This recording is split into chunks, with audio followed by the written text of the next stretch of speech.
এই চ্যানেলে সম্প্রচারিত সকল খবরই সচেতনতামূলক এবং শিক্ষণীয়, কোনো কিছুই প্রভাবিত নয়। দিদি, রাজ্যের একাধিক জায়গায় আমরা দেখেছি আগেও জঙ্গি যোগ, এখন ক্যানিং এ দেখছে জঙ্গি যোগ। তো বারবার কেন এইভাবে বাংলার উপরে জঙ্গি যোগের যে ব্যাপারটা উঠে আসছে? জঙ্গি যোগ তো হবেই। যদি মুখ্যমন্ত্রী জঙ্গিদের ভালোবাসেন, জঙ্গিদেরকে ভোট ব্যাংকের রাজনীতির জন্য তাদেরকে আশ্রয় দেন পশ্চিমবঙ্গে, তো পশ্চিমবঙ্গের মানুষের এই জঙ্গি যোগই হবে। আজকে আসাম থেকে খেদাচ্ছে টেররিস্টদের, কাশ্মীর থেকে খেদাচ্ছে টেররিস্টদের, গুজরাট রাজস্থান থেকে খেদাচ্ছে, কারণ সেখানে বিজেপি গভর্নমেন্ট। আর আমাদের এখানে আমাদের মুখ্যমন্ত্রী ভোট ব্যাংকের জন্য আমাদের সাধারণ মানুষের জীবনকে অ্যাট স্টেক, বিপদের মুখে ফেলে দিচ্ছেন শুধু তুষ্টিকরণের রাজনীতির জন্য। বারবার আমরা বলছি যে জমি দিন বিএসএফ কে, যাতে বর্ডারে কেউ ঢুকতে না পারে। জমি দিচ্ছেন না, সেই যেখানে বেড়া নেই সেখান থেকে ঢুকছে রোহিঙ্গা অনুপ্রবেশকারী টেররিস্ট ঢুকেছে, দেখতে পাচ্ছেন তো। আজকে আইএসআই বলুন, আল কায়দা বলুন, যত খাগড়াগড়ের যে ঘটনা ঘটেছিল সেখানেও তো জামাত যোগ দেখা গেছে। সুতরাং মুখ্যমন্ত্রী শুধু তুষ্টিকরণের রাজনীতির জন্য আজকে ক্রিমিনালদের আশ্রয় দিচ্ছেন।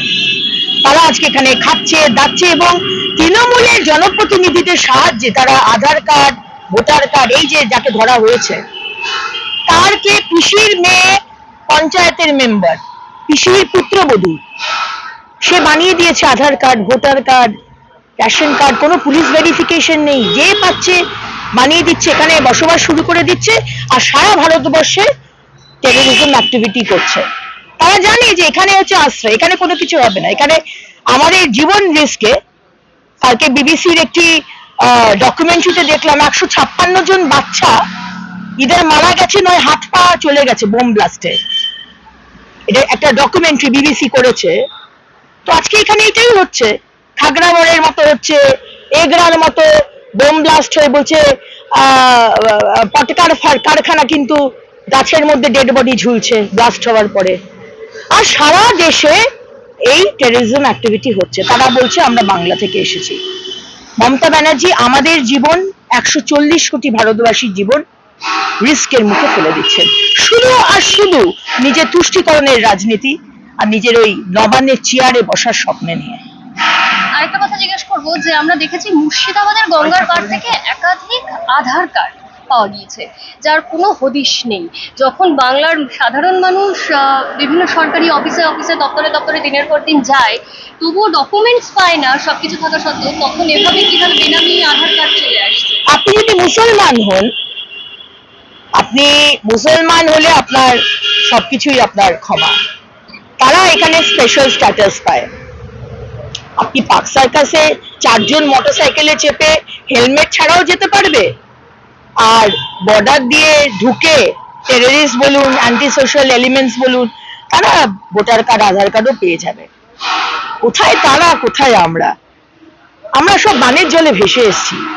আর মুখ্যমন্ত্রী তো 30%-এর সরকার, 33%-এর, সেটা ফিরাদ হাকিম বলেই দিয়েছেন খুব শীঘ্রই আমরা 40% হচ্ছি, আমরা মেজরিটি হচ্ছি। আর তারপরে হুমায়ুন কবিরের মতো মানুষরা হিন্দুদের কচু কাটা করে ভাগীরথী নদীতে ভাসিয়ে দেবে। এই হচ্ছে আমাদের অবস্থা।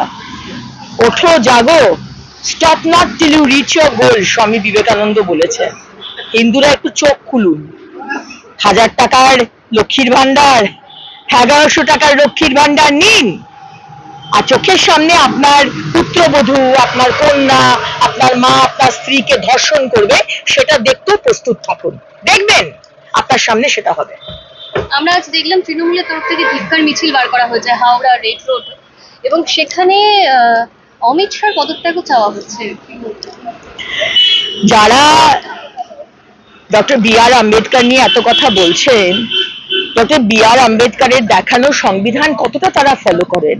পদত্যাগও চাওয়া হচ্ছে। যারা ডক্টর বি আর আম্বেদকর নিয়ে এত কথা বলছেন, ডক্টর বি আর আম্বেদকরের দেখানো সংবিধান কতটা তারা ফলো করেন, কতটা তাকে সম্মান দিয়েছেন?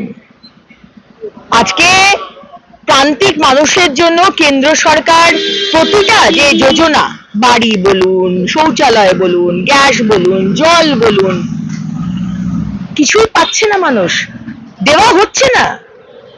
আয়ুষ্মান ভারতের মতো 5 লক্ষ টাকা করে বেনিফিট পাবে স্বাস্থ্যে, সেটা অব্দি ঢুকতে দেওয়া হয়নি। আজকে কোনো কমপ্লিট ললেসনেস, কোনো ল অ্যান্ড অর্ডার নেই, সংবিধান মানা হয় না। আজকে কোনো কিছু বলতে গেলে আপনাকে মুখ বন্ধ করে দেওয়া হবে, আমাদের পঙ্কজদার মতো ইদার মেরে ফেলা হবে, আর নয়তো আপনাকে কেস দেওয়া হবে। আর এই মমতা ব্যানার্জি আজকে সংবিধানের কথা বলছেন, যে কংগ্রেস আম্বেদকরজিকে কোনোদিন সম্মানই দেয়নি। জওয়াহরলাল নেহরু ওনাকে পদত্যাগ করতে বাধ্য করেছিলেন, ওনার বিরুদ্ধে ইলেকশনে গিয়ে প্রচার করেছিলেন, ওনাকে ভারত রত্ন দেওয়া হয়নি। যতদিন কংগ্রেস সরকার ছিল পার্লামেন্টে ওনার ছবি অব্দি টাঙানো হয়নি। তারা আজকে কথা বলছে, আর এটাই তো স্বাভাবিক। কংগ্রেসের পেট থেকে জন্ম হয়েছে তৃণমূল কংগ্রেস, আর আমাদের মুখ্যমন্ত্রী এখন ইন্ডিয়া জোটের মুখ হতে চান। সুতরাং তাদের লেজুর ধরে ওনাকে এই কথাগুলোতে হ্যাঁ মেলাতে হবে।